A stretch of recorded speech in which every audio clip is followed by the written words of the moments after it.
पर मुझे शौक बहुत है इन सब चीज़ों का, सोशल वर्कर करना और ये सामाजिक काम में कहीं जाना है। अच्छा, जुड़े ना आप सामाजिक संस्थाओं से जुड़े भी हैं? हाँ, फिर अभी भी जुड़ी हूँ मैं। हमारा इनरव्हील सैनिक क्लब है, उसकी मैं मेंबर हूँ। फिर अभी मेरा मैं अभी स्कूल से जुड़ी हूँ, यूरो किड्स भाव अकेडमी भट्ट कॉलोनी में, कौशलेन भट्ट जी और नीरू भट्ट जी का स्कूल है, मैं वहाँ जुड़ी हूँ। का था उस दिन मैंने मास्क की बात करी, उसी समय से एज ए प्रेजेंट जैसे उनका स्पीच खत्म हुई तो मुझे तो मैं सिलाई विलाई बहुत करती हूँ घर में, वैसे मैं इन चीज़ों में भी बहुत ज़्यादा एक्टिव हूँ। तो मुझे लगा कि मुझे करना चाहिए ये, तो मैंने उस समय तो बाहर जाना था नहीं, तो मैंने घर में ही, मेरे सिलाई का काम होता है तो मेरे पास बहुत सारे कपड़े थे, तो मैंने बैठ के बहुत मास्क बनाया। फिर मैंने फ़ोन से ही कॉन्टेक्ट किया, फिर यह था आजकल तो फेसबुक में सब कुछ है, तो मैंने फेसबुक में उसको शेयर करा, तो फिर मेरे से पार्टी वालों ने भी और बाहर के लोगों ने फिर मेरे से कॉन्टेक्ट करा, तो मैंने मास्क घर में बनाए, पर लोग मेरे पास आके ले गए, पर मैं ऐसे बाहर जाके हाईलाइट नहीं हो पाई। तो मुझे ये संतुष्टि है कि मैंने दिल से काम करा है। तब तो आपने क्यों नहीं सोचा कि मैं भी बाहर जाके बांटूं? ऐसा बताइए।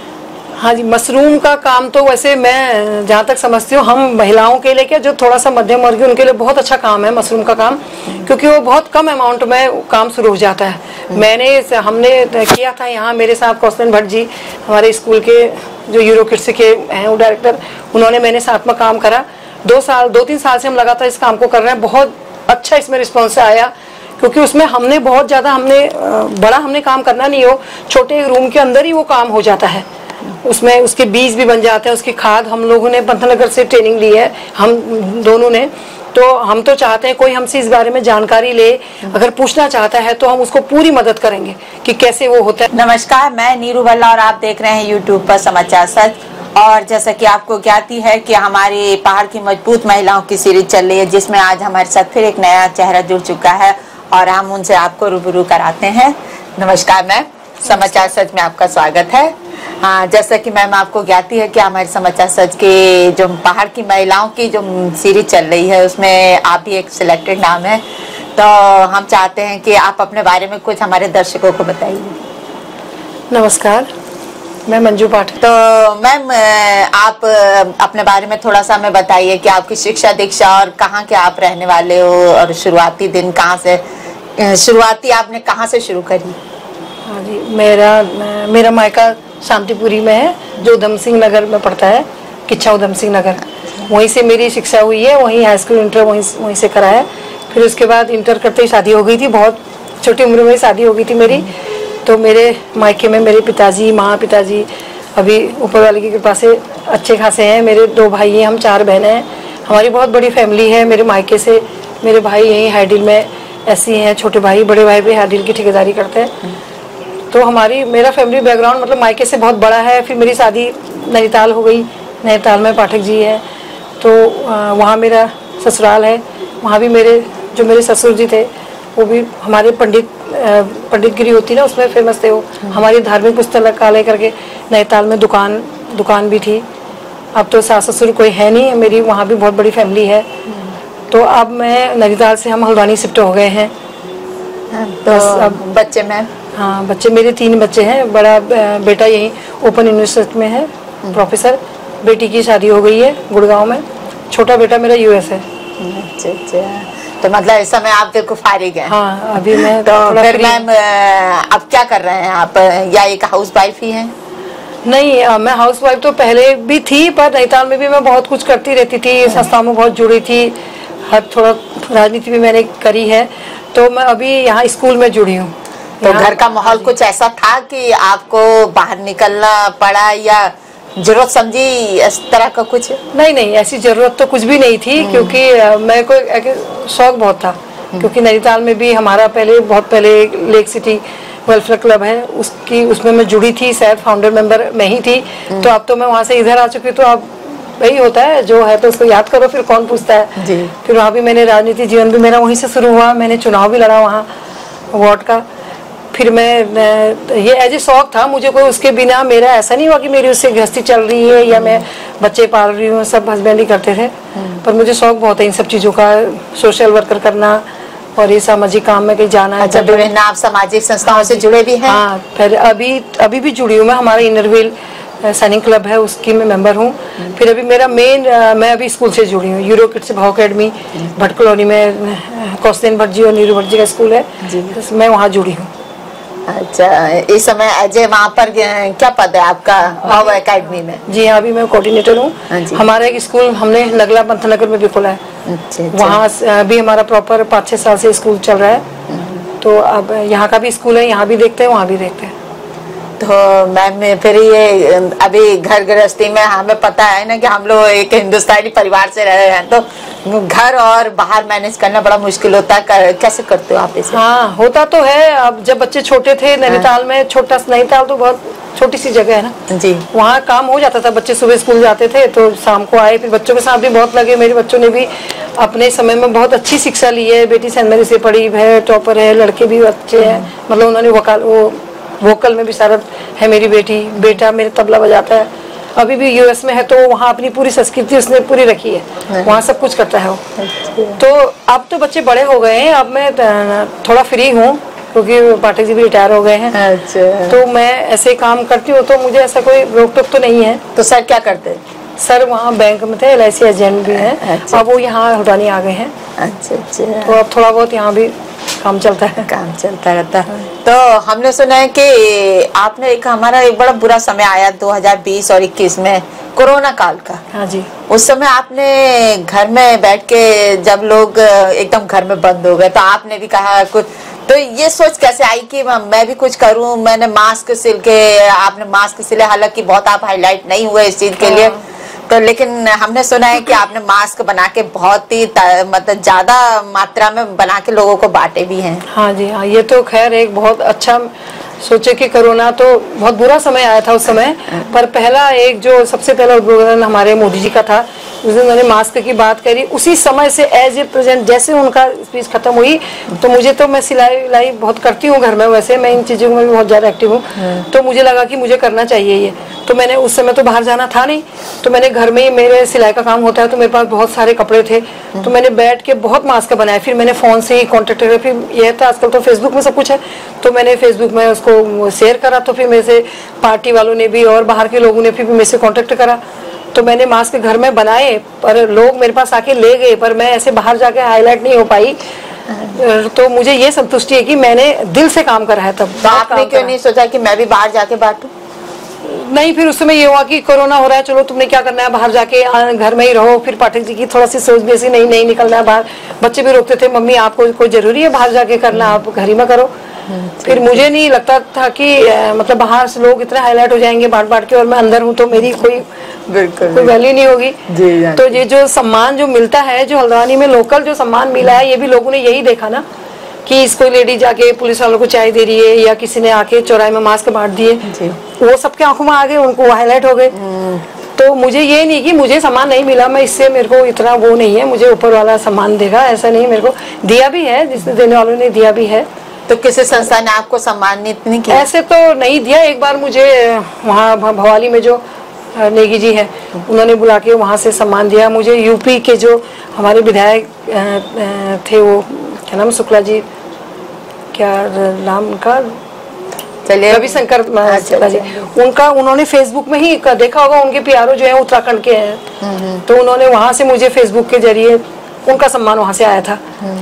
लोकल तो शायद नहीं लगता है कि किसी ने। चलिए कोई नहीं, आपने बिल्कुल निस्वार्थी ये सेवा करी है। तो मैम एक चीज हमने और सुनी है कि आप एक मशरूम का आपने बिजनेस स्टार्ट किया। तो ये थोड़ा सा हमारे दर्शकों को बता दीजिए कि ये इसमें कितना मतलब खर्चा आता है, और किस तरह की जो खर्चे और मतलब लगाने का जो स्पेस वगैरह है, वो थोड़ा सा बताइए। हाँ जी, मशरूम का काम तो वैसे मैं जहाँ तक समझती हूँ, हम महिलाओं के लिए, क्या जो थोड़ा सा मध्यम वर्ग उनके लिए बहुत अच्छा काम है मशरूम का काम, क्योंकि वो बहुत कम अमाउंट में काम शुरू हो जाता है। हमने किया था यहाँ, मेरे साथ कौशलन भट्ट जी, हमारे स्कूल के जो यूरो किड्स के हैं वो डायरेक्टर, उन्होंने, मैंने साथ में काम करा। 2-3 साल से हम लगातार इस काम को कर रहे हैं। बहुत अच्छा इसमें रिस्पॉन्स आया, क्योंकि उसमें हमने बहुत ज़्यादा बड़ा काम करना नहीं हो, छोटे रूम के अंदर ही वो काम हो जाता है। उसमें उसके बीज भी बन जाते हैं, उसकी खाद हम लोगों ने पंथनगर से ट्रेनिंग ली है, हम दोनों ने, तो हम तो चाहते हैं कोई हमसे इस बारे में जानकारी ले, अगर पूछना चाहता है तो हम उसको पूरी मदद करेंगे कि कैसे वो होता है और कैसे उसमें बीज बोए जाते हैं, फिर कैसे उसकी आगे की हम कैसे उसकी मार्केटिंग करते हैं। तो आपने इसकी जो शुरुआत करी कैसी रही, वो रिस्पांस कैसा? बहुत बढ़िया, मशरूम का तो बहुत अच्छा रिस्पांस रहा।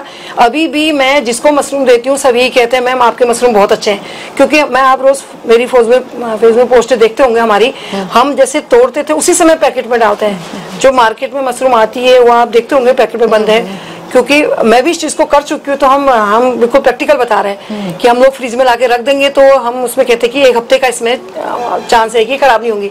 अब हमने 1 हफ्ते से फ्रिज में रख रखा, अब क्या पता मैंने आपको दिया, मैंने आपको कब का दिया, तो आपको तो वो नहीं लगेगा ना कि बिल्कुल वो है फ्रेश है। तो हम तो लाते ही उसको में एकदम सेल होती थी हमारी, मतलब मशरूम हमारा बहुत अच्छा रहा। अभी इस बार फिर शुरू करेंगे, अब हम थोड़ा सा सोच रहे कि बड़े स्केल से करें। अच्छा। तो ये हमारे जैसे जो उद्यम वर्ग की जो महिलाएं हैं वो है उनके लिए बहुत अच्छा काम है मशरूम। तो ये मशरूम आप किस समय लगाते हो? वैसे तो ये पूरे साल भर का है प्लांट है, आप अगर करना चाहें, क्योंकि उसमें मॉइस्चराइजर करना चाहिए, एसी वेसी बहुत चाहिए उसमें। पर हम लोग अभी ये जुलाई अगस्त से शुरू कर देंगे, फिर पूरा 6 महीने चलता है हमारा। अच्छा, सर्दियाँ इसका मतलब बेस्ट वो है जो क्लाइमेट इसको चाहिए। हाँ, वो सर्दियों में ही होता है। अगर गर्मियों में उगाना चाहे तो गर्मियों के लिए फिर रूम को वैसी टेम्परेचर में रखना पड़ता है। अच्छा, एसी लगाए, कूलर लगाए, पंखे लगाए, उसका फिर टेम्परेचर उसी मैनेज करना पड़ता है। तो मैम जिस तरह आप ये काम करते हो, इसमें हस्बैंड का क्या रोल रहता है, कितना सहयोग करते हैं आपको? हस्बैंड तो मुझे छोड़ रहे हैं, जाने को राजी हो रहे, तो यही सहयोग है, क्योंकि मैं घर में तो हम उसको करते नहीं है। हमने कहीं वहाँ नगला हमारा स्कूल था, हमने वही एक रूम में करा था, फिर यहाँ एक रूम लिया था उसी में किया था। पर हस्बैंड ऐसे रोकते भी नहीं है, पर उसमें वो काम करने नहीं आते हैं, तो यही सबसे बड़ा बेनिफिट है कि वो मुझे फ्री कर रहे हैं, छोड़ रहे कि आप तो कर। तो ये आजादी इसलिए मांगी कि पैसा कमाना है या सिर्फ एक थोड़ा सा सामाजिक एक्टिविटी? बस सामाजिक एक्टिविटी, पैसा कमाने का तो कोई एक इतना बड़ा ऐसा है नहीं कि मेरे उस पैसे से कुछ चल रहा है। थोड़ा अपना शौक है, एक अपना मन है, तो तब मैं करती हूँ। बहुत बढ़िया मैम, बहुत बढ़िया। तो मैम आप कितना समय हो गया है आप जब से बाहर निकल के कार्य करने लगे हो, कितना समय से कर रहे हो आप यहाँ? जब से हल्द्वानी आई हूँ मैं, हो गए 8-10 साल हो गए होंगे से। हम नैनीताल ही सेटल थे, यहाँ भी घर है हमारा, नैनीताल भी घर है। पर वहाँ नैनीताल में मैंने बताया ना, वहाँ बहुत छोटे स्तर से होता था, यहाँ थोड़ा बड़ी जगह है, बड़ा समाज है, तो यहाँ तो थोड़ा सा बाहर निकलना ज्यादा होता है, थोड़ा सोशल एक्टिविटीज में थोड़ा इधर थोड़ा उधर। तो हमने सुना है कि आपने इलेक्शन भी, राजनीति का भी शौक रखते हो, इलेक्शन भी लड़ा है? मैंने नैनीताल में जब मैं थी, छोटा सा एक वार्ड का चुनाव मैंने लड़ा था अपने बलबूते पर, क्योंकि पार्टी से टिकट मिला नहीं। तो फिर मुझे उन दोनों अकल भी नहीं थी कि लगा नहीं जी चुनाव तो लड़ना है, चाहे पार्टी से टिकट मिले चाहे न मिले। तो मैंने लड़ा, तो बहुत अच्छा एक्सपीरियंस रहा वैसे। पर मैं जीती तो नहीं, पर है कि लड़ा है चुनाव, पार्षद का चुनाव है। अभी भी मतलब कितने वोट का मिले शौक तो रखते हैं। अब वोट तो क्या बताऊं मैं, उस टाइम की बात है, वोट का तो ये नहीं पता कि क्या मिला, मतलब बहुत कम, 3, 4, 5 नंबर में आई थी शायद। कोई नहीं, तो पहली कोशिश भी पहली कोशिश थी। हाँ। तो इसके अलावा मैम कभी कोई जिंदगी का ऐसा कोई छू जाने वाला पल जो आपके लिए यादगार बन गया? अब ऐसा तो क्या, वैसे तो आप बच्चों को पढ़ाते हो या हर पल यादगार है, लेकिन फिर भी कोई पल आपका जो एक मन को भी छूता है और अच्छा भी लगता है, सोच के भी अच्छा लगता है, तो कोई ऐसा पल बताइए। हाँ, वही मेरे लिए तो सबसे अच्छा पल यही है, मैं यहाँ आई तो मैं स्कूल से जुड़ी। बस मेरे को ये सबसे सही है कि मुझे एक मेरे छोटे भाई के रूप में कौशल भट्ट जी, बहन के रूप में नीरू मिली, तो मैंने उनके स्कूल में मैंने अपना समय दिया, उनके साथ लग के, वो भी मेरे हर चीज में मेरे बहुत हेल्प करते हैं। तो बस वो बच्चों के साथ रहना, स्कूल में रहना, वो सबसे अच्छा मेरे लिए। तो ये आप कह रहे हो कि नगला में आपने प्ले स्कूल शुरू किया? हाँ जी, हाँ, प्ले स्कूल है। तो वहाँ पे कितना समय है? अभी है वैसे, हाँ अभी भी चल रहा है, पर वहाँ थोड़ा सा कोरोना से हमको बहुत ज्यादा वो स्कूल हमारा बहुत प्रभावित हुआ, क्योंकि एक तो कंपटीशन बहुत है स्कूलों का, फिर हम लोग को यहाँ जाना आना बहुत पड़ता है। तो थोड़ा उस स्कूल में अभी थोड़ा हमारा चल रहा है, मतलब बहुत ज्यादा बड़े स्तर पर नहीं है, तो ज्यादा मेहनत अब यहीं के स्कूल में करते हैं, यहाँ तो अच्छा स्कूल है। तो हम जानना चाहेंगे मैम, जैसे कि आपने मशरूम की खेती का भी कार्य किया, छोटे स्तर पे किया। हाँ जी। तो हम चाहते हैं कि आप उन महिलाओं को थोड़ा सा मोटिवेट करें कि जो महिलाएं थोड़ा बजट भी हो और स्पेस भी कम हो, उनमें ये बिजनेस करना चाहें तो कैसे आपका सहयोग ले वो। हाँ जी मैम, जरूर। अगर वो मेरे से कांटेक्ट करें या मैं उनको बताऊं कि आप ये चीज़ पंतनगर में भी होती है, यहाँ जोलीकोट में भी इसका प्लांट है, वहाँ भी इसका हम सिखाते हैं। पर मैंने तो पंतनगर से करा। तो उन दिनों जब कोरोना काल था तो ये आई थी स्कीम, तो हमने ऑनलाइन ही इसकी ट्रेनिंग ली। अगर आप लोग जाके पंतनगर में कांटेक्ट कर सकते हैं या मेरे से नंबर ले लें, मेरे पास वहाँ के नंबर हैं, या मुझसे कांटेक्ट करें। अगर जो कोई भी इस काम को करना चाहता है तो बहुत अच्छी से करें, क्योंकि मैं अभी बता रही, मशरूम हर चीज़ के लिए अच्छा, अपने हेल्थ के लिए भी अच्छा है, इसका वो बहुत अच्छी है, उसकी मार्केटिंग बहुत अच्छी है। तो आप जो अगर इसको करना चाहे तो आसानी से कर सकते हैं। जैसे कि मैम आप देख ही रहे हैं कि इस समय हमारे जो आसपास का माहौल भी है बड़ा धार्मिक वाला चल रहा है, हर किसी के मुंह में राम राम हरे कृष्ण ये है, तो आप इसको कहाँ तक सही मानते हो? नहीं, बहुत अच्छी चीज़ है ये। हमको अपने धर्म के प्रति, अपने लिए तो बहुत कुछ सोचना चाहिए। हम जिस धर्म में पैदा हुए हैं, जिस संस्कृति में हैं, वो हमने जरूर फॉलो करनी चाहिए।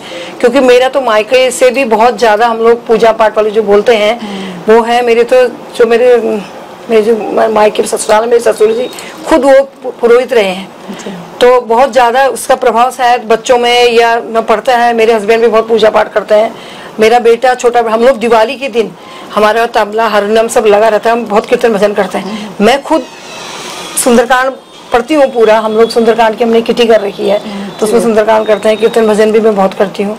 तो मेरा बेटा यहाँ से यूएस चला गया, अभी वो जॉब में है, तो वहाँ वो एक बार किसी मंदिर में ऐसे ही गया, तो उसने वहाँ जो मंदिर में बड़े बड़े नाल होते हैं ना, उसने बजाया, उसने शायद वीडियो भी अपना इंस्टाग्राम में डाला था। तो उसके बजाने में उसके हाथों में खून निकल गया था बहुत, क्योंकि बहुत टाइम से उसकी प्रैक्टिस नहीं हुई है। तो वहाँ देखा उसको, यहाँ की साउथ की एक फैमिली है, उन्होंने अपने घर बुला के उसको कीर्तन भजन गवाए। अभी उसने वहीं पर मंदिर में खूब उन्होंने उसको साउथ इंडियन का म्यूजिक, साउथ म्यूजिक कितना टफ होता है, एक बार उसको सोच आप सुनो, तो वहाँ का क्लासिकल उनके साथ उन्होंने पूरी संगत दे रखी है तबले में।